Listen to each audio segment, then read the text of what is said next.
Armstrong கொலை தொடர்பாக கொலையாளிகளுக்கு bike ஏற்பாடு செய்து கொடுத்த புகாரில் திமுக பிரமுகர் சீனிவாசனிடம் விசாரணை. பகுஜன் சமாஜ் கட்சியின் மாநில தலைவராக இருந்த ஆம்ஸ்ட்ராங் கடந்த 5ஆம் தேதி சென்னை பெரம்பூர் பகுதியில் தனது வீட்டின் அருகில் நின்று கொண்டிருந்தார். அப்போது அங்கு வந்த ஒரு கும்பல் சரமாரியாக வெட்டிவிட்டு தப்பி ஓடினர். பின்னர் ஆம்ஸ்ட்ராங் மருத்துவமனைக்கு கொண்டு செல்லப்பட்ட நிலையில் உயிரிழந்தார். இதனையடுத்து இந்த சம்பவத்தில் கைது செய்யப்பட்டுள்ள 11 பேரை காவலில் எடுத்து சிபிஐடி காவல்துறையினர் விசாரித்து வரும் நிலையில் 10 நாட்களாக நோட்டமிட்டு ஆம்ஸ்ட்ராங் கொலை செய்யப்பட்டுள்ளார் என்ற தகவல் வெளியானது.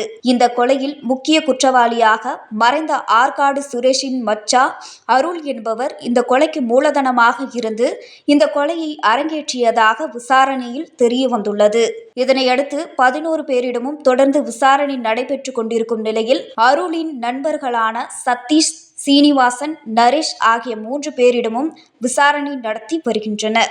இதில் முக்கியமாக திருவள்ளூர் மாவட்ட நத்தமேடு ஊராட்சி திமுக கிளை செயலாளர் சீனிவாசனிடம் 2 நாட்களாக விசாரணை நடைபெற்று வந்த நிலையில் ஆம்ஸ்ட்ராங் கொலையில் பயன்படுத்தப்பட்ட கத்திகள் அவர் வீட்டில் வைக்கப்பட்டிருந்தது கண்டுபிடிக்கப்பட்டிருக்கிறது.